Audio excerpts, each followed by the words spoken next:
happy Monday to everyone, and I'm back again to another baking session. So for today's video, I'm going to show you how to make a simple devil's food cake recipe. So it's a combination of moist chocolate cake with additional coffee to enhance the flavor of the chocolate and also to keep it more moist and add a little bit distinctive flavor of coffee. So let's start.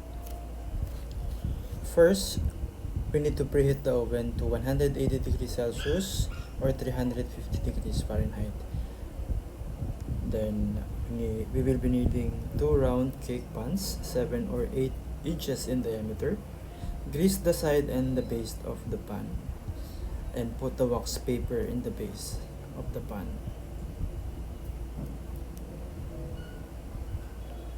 For the cake and frosting, we will be needing around 150 grams of unsalted butter in room temperature, white sugar 275 grams, 3 pieces medium eggs or 2 pieces large eggs, 140 grams of all-purpose flour,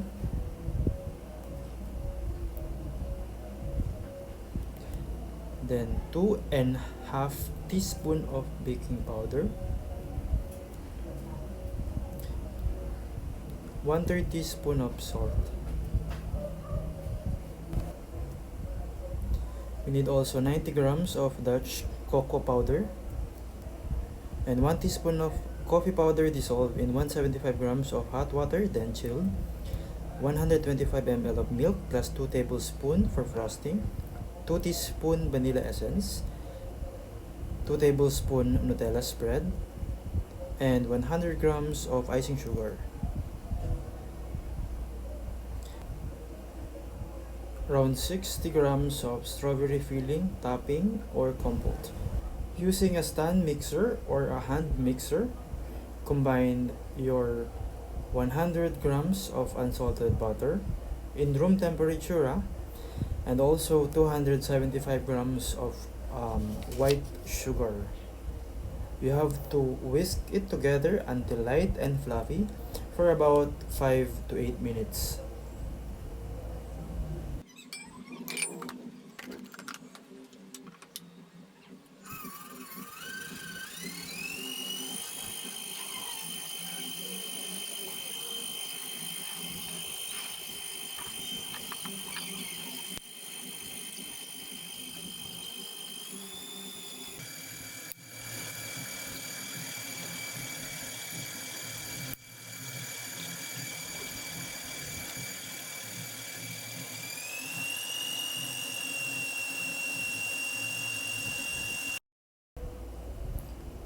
Using a spatula, scrape down the bottom and the sides of the mixing bowl to make sure that the mixture is properly incorporated.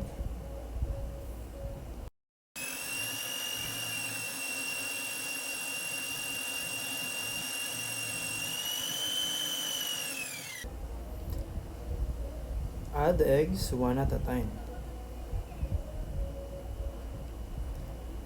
If you have a medium eggs, you can use 3 pieces and 2 pieces for large eggs.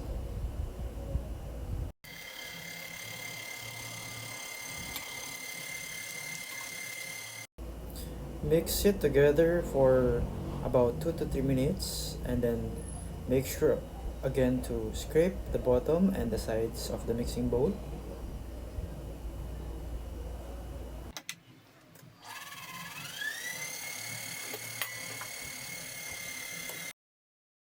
Whisk it for about 2 to 3 minutes until it's well incorporated and fluffy.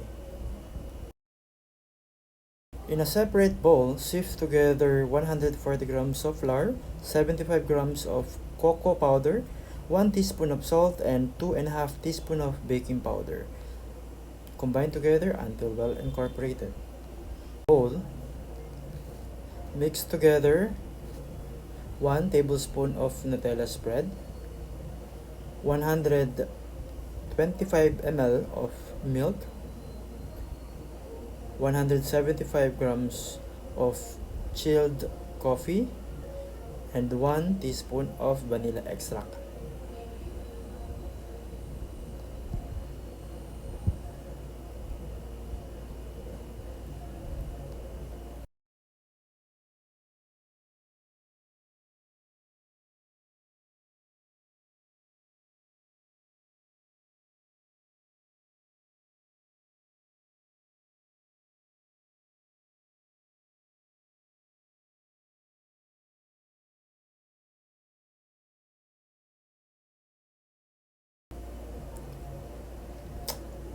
On your cake batter, you have to add 1/3 of your dry ingredients and 1/3 of your wet ingredients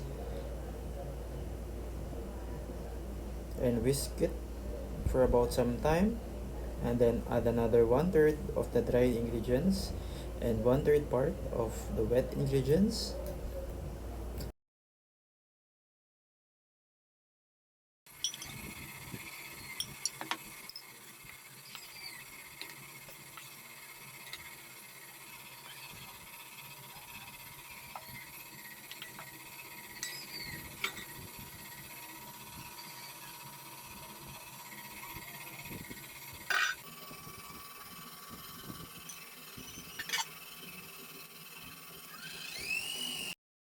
Whisk it for about 2 to 3 minutes.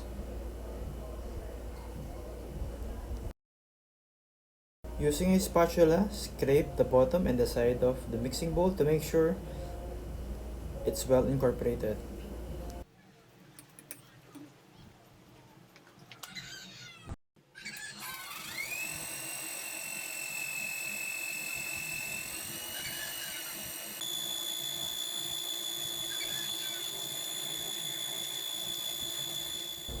Divide the butter in 2 equal parts.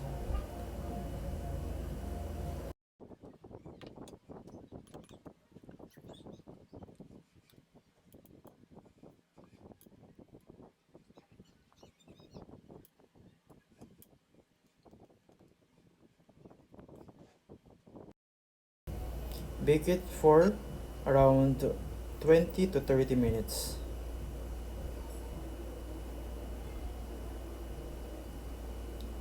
Now let's make the frosting. In another bowl,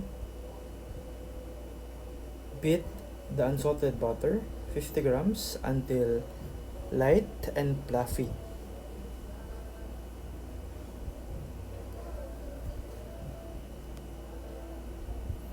For about 3 to 5 minutes.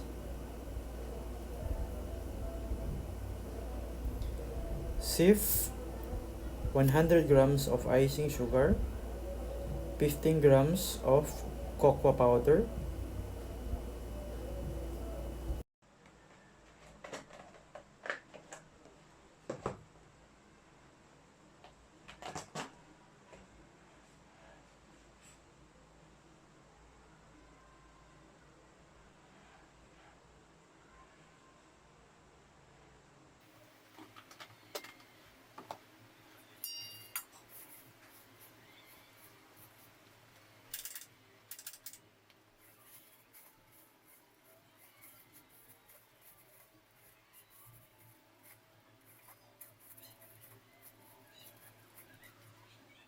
using a hand mixer,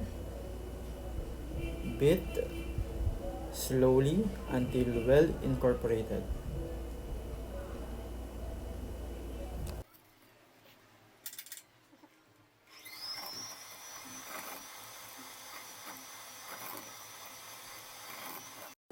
Add 2 tablespoons of milk and 1 teaspoon of vanilla essence and mix it together for around 3 to 5 minutes or until it's well incorporated and creamy in texture. Set it in a refrigerator or chiller for about 30 minutes to 1 hour.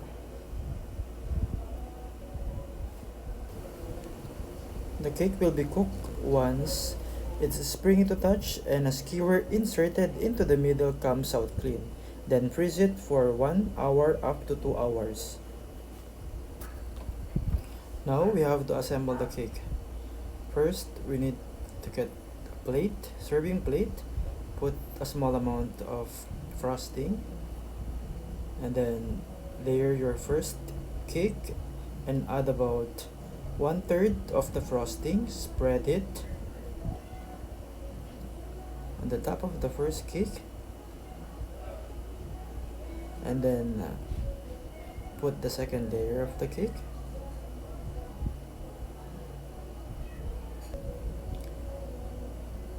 Scoop your second 1/3 frosting and spread it evenly on the top of the cake.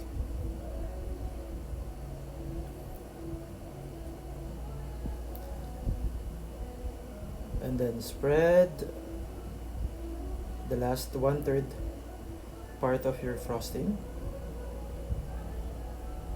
on the side of the cake. You have to make sure that it's even.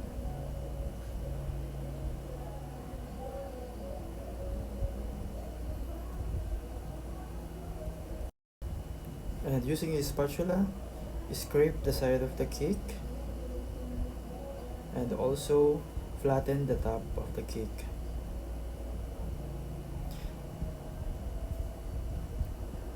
Then add the strawberry filling, topping or compote and spread it evenly on the top of the cake.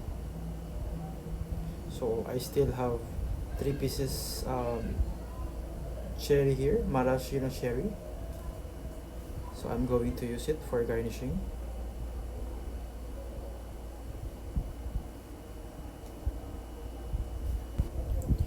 This cake is moist, dense, deep, dark, fudgy, with a very light cake flavor of coffee.